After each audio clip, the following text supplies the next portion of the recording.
Welcome to Think Tech on OC16, Hawaii's weekly newscast on things that matter to tech and to Hawaii. I'm Donna Blanchard. And I'm Maria Kashen. In our show this time, we'll check in with the High-Tech Development Corporation at the Manoa Innovation Center. We'll compare notes with HTDC CEO Robbie Melton and some of her tech tenants there and see how they're doing. Although the University of Hawaii is taking over MIC, that's not until next year. So for now, HTDC and its tech tenants are still there.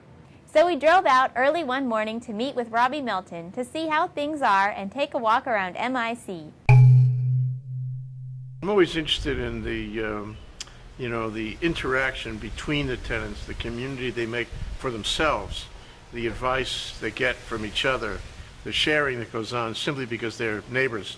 Do you see that happening, and what do you think the effect of it is? Oh, it's long term. We just had a survey done on our graduate companies, and he said he's already graduated for several years, and the partnerships he made here at the incubator he still has to this day. And they're vital business partnerships and collaborations. So it's a long-lasting effect. I think it's hard when people leave the incubator because they're used to the community. We need to get the state behind and provide more funding so that these young people that you see at the science fair can actually have support financially when they start their company to make their ideas become a reality. Because you did see some really cool technologies at the science fair that could be a possible product, in the future, but Hawaii's got to step up to the plate to provide that funding. In Maryland, we had 4 or 5 sources of funding, and they're all different state pots of money, but that's what drove the tech industry to Maryland. One of the things that I'd like to see growing into the future is to get our name out more, and so that people know we do exist.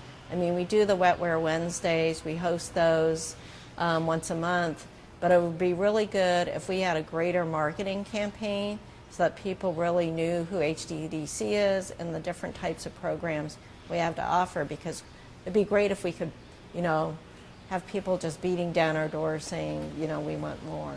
We are in a great place. I mean, that's one of the reasons why I came back, because I see so many new things, the accelerators, the high growth initiative, there are lots of co-working spaces around the state. I would like to see tech expand into the neighbor islands. There is tech out there already, but really to lift it up more and to recognize it, that it's existing there. So I see that as something happening. Again, I would like, one of my goals is to help the people in the legislature understand the importance of technology, because it's in all the industries. It's not just a separate tech industry. Everybody kind of puts us out here, and tourism is here, and energy's here, but tech resides in all those industries.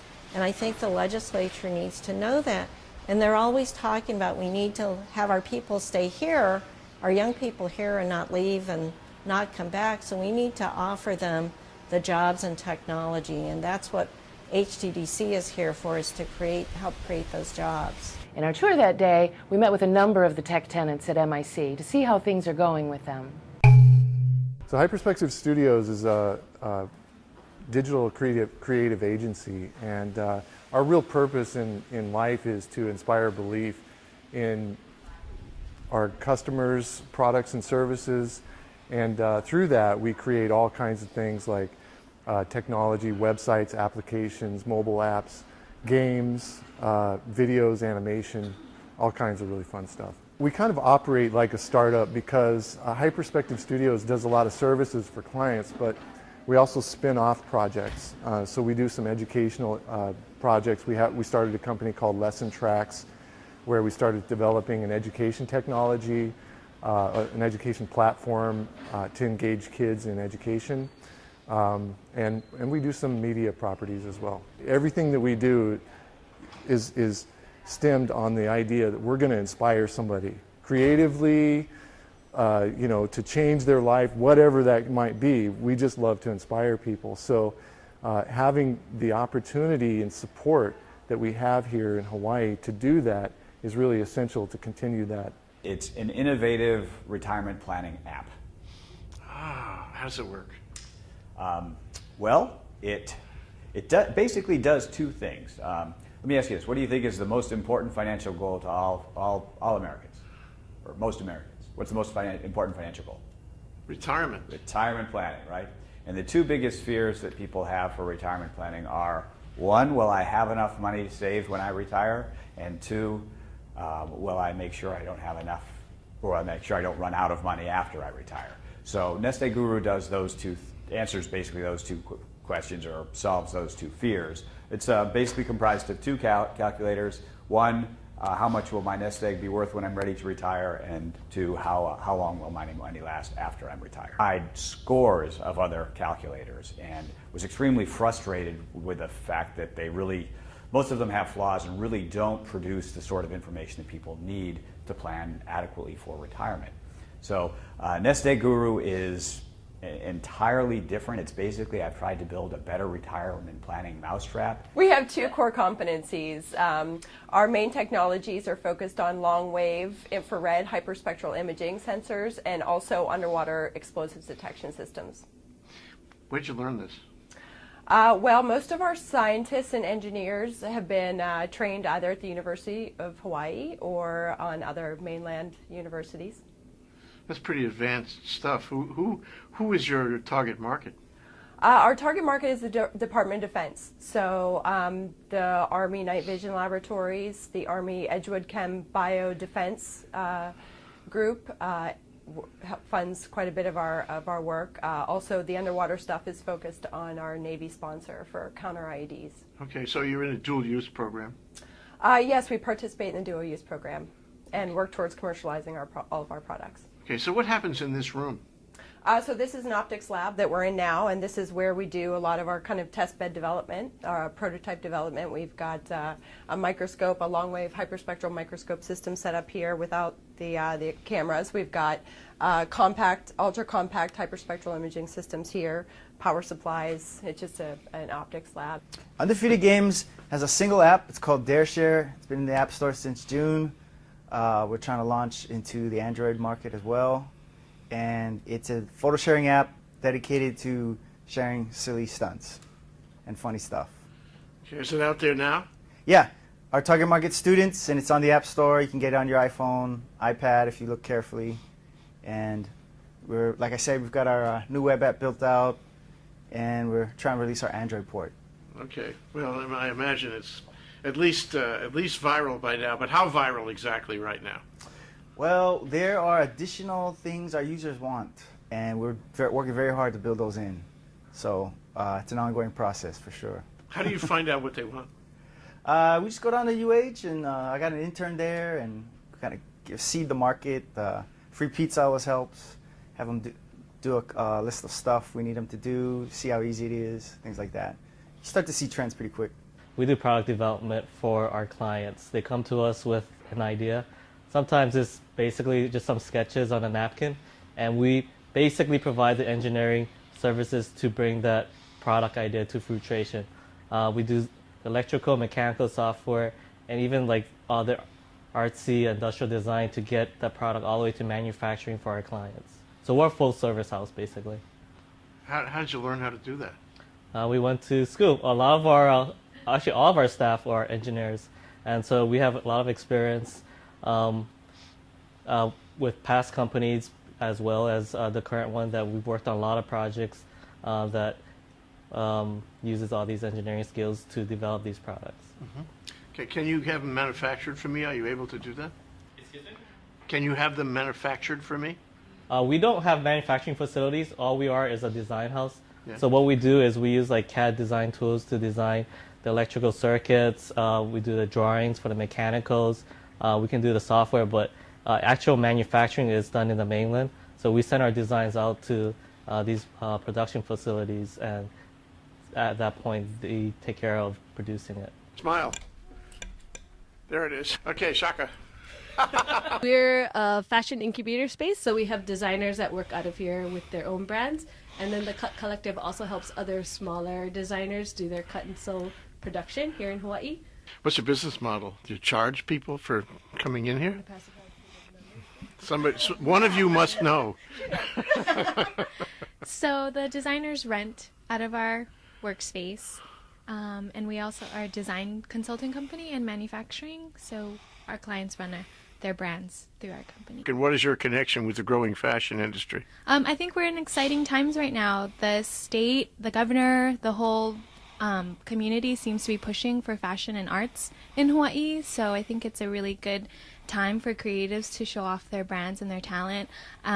Through our company, we've met so many great brands, and I think that we could compete on a global scale if we improve on certain things like manufacturing and retail. So I think it's exciting what's going to happen. Seems like we've been talking about labels that talk like forever. So where are we? You're here at MIC. You're developing the machine. It looks different now.